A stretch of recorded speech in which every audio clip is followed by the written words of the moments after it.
Typhoon Wipha unleashed a wave of large-scale devastation across East and Southeast Asia, a monstrous storm that carved a path of destruction through southern China and northern Vietnam.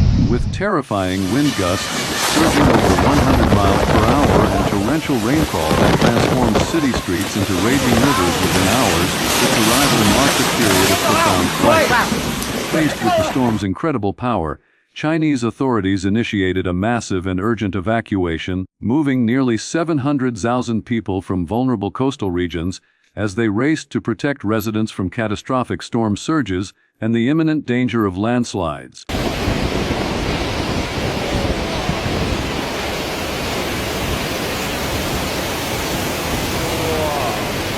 Simultaneously, a different kind of tragedy unfolded in Vietnam. Though spared a direct landfall from the typhoon's eye, the nation suffered deeply from its sprawling outer ringbands. These peripheral forces whipped the sea into a violent frenzy, leading to a heart-wrenching disaster in the iconic Halong Bay. A tourist boat, overwhelmed by the ferocious waves, capsized, claiming the lives of dozens of people and triggering an extensive search and rescue operation in treacherous conditions. The storm's initial impact sent shockwaves through the region's economy and infrastructure. Hundreds of flights were suspended, ports and ferry services ground to a halt, and critical infrastructure, from highways to power lines, sustained heavy damage.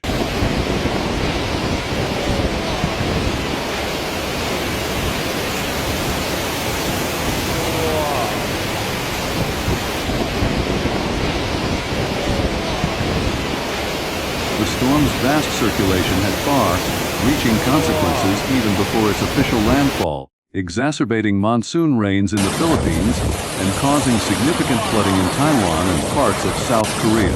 The moment of landfall occurred on the afternoon of July 20th, when Wipha slammed into the coastline near Taishan in China's Guangdong province at approximately 5:50 p.m. local time. Even then, it was still classified as a severe tropical storm, its coastal gusts reaching a formidable 99 miles per hour.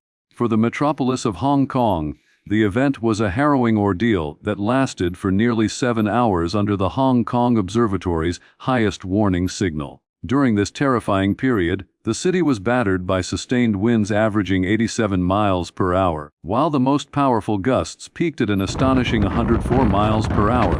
This immense force was powerful enough to tear facades from buildings and shatter windows, sending debris flying through the streets. More than 24 people were treated for storm-related injuries. While there were miraculously no fatalities, the city's hospitals remained on high alert throughout the evening. The storm's passage brought regional transportation to a standstill, with over 400 flights delayed or canceled at the international hubs of Hong Kong, Shenzhen, Zhuhai, and Macau, leaving thousands of travelers stranded and turning airport terminals into makeshift shelters. After moving inland, a weakened Wipha continued its destructive march, dumping immense quantities of rain on southern China. In parts of western Guangdong, rainfall exceeded 100 millimeters 4 inches in just a few hours, completely overwhelming drainage systems and submerging roads.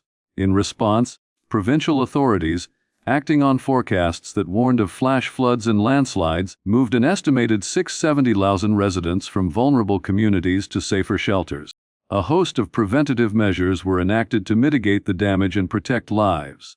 Schools, factories, and ports were temporarily closed. Major infrastructure projects, including the iconic Hong Kong, Zhuhai, Macau Bridge and the Shenzhen-Zhongshan Link, suspended operations due to safety concerns. Maritime activities were curtailed, with over 500 fishing vessels ordered back to port and offshore oil and gas operators evacuating their crews as a precaution. Throughout the night, emergency response teams worked tirelessly to clear fallen trees, restore power to affected neighborhoods, and reopen blocked roads as the storm system pushed further inland.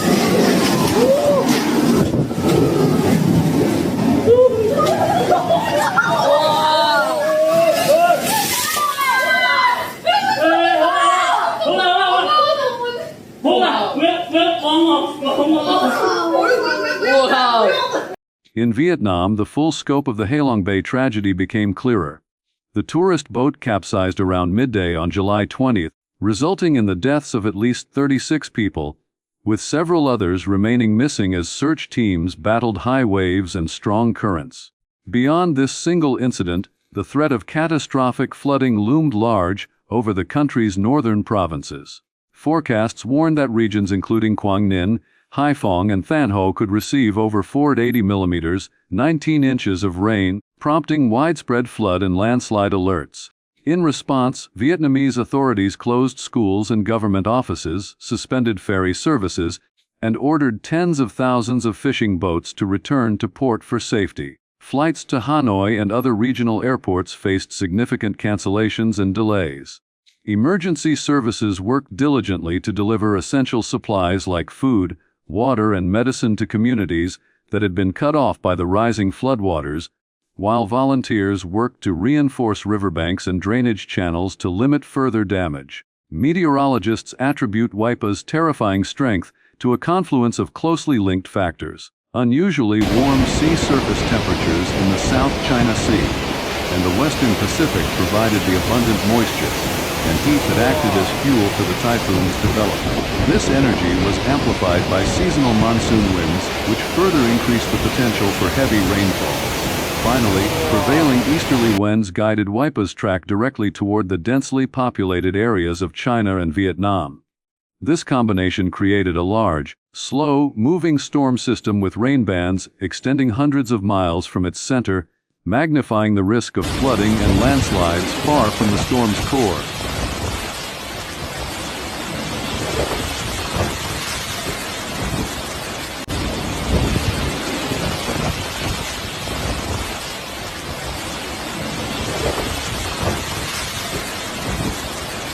Adding to this concern, experts studying regional weather patterns have observed a disturbing trend. China's southern coast has experienced more frequent and sometimes stronger typhoons in recent years. Meteorological agencies suggest that higher sea surface temperatures have given more energy to developing storms, while changes in large-scale atmospheric circulation have caused typhoons to stay closer to the mainland instead of veering out into the open sea. As a result, powerful storms like Wipha can maintain their destructive wind speeds even after making landfall, raising the risk of longer, lasting flooding and severe infrastructure damage. Wipha's influence extended far beyond China and Vietnam. Its vast circulation intensified the southwest monsoon in the Philippines, bringing heavy rain to Luzon and central regions. Nearly 370,000 people were affected by the resulting floods, and roughly 90,000 had to evacuate their homes to escape the rising waters. At least 3 deaths were reported there following rain, induced landslides and flash floods.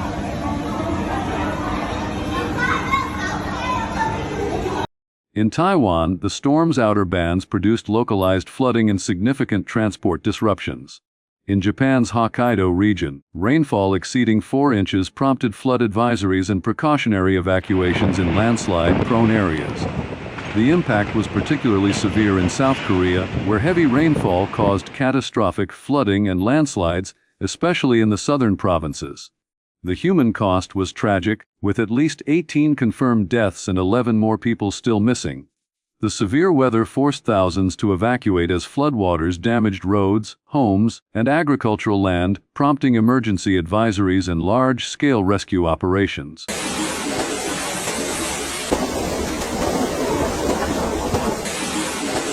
In the aftermath, as Typhoon Wipha weakens and moves inland, its consequences continue to challenge millions across southern China and northern Vietnam. Streets remain flooded in many areas, power restoration is still underway, and the heartbreaking search for the missing passengers from the Halong Bay tragedy has not yet ended. Meteorologists caution that the remnants of the system could still bring heavy local rains and landslides in the coming days, while the broader typhoon season remains active.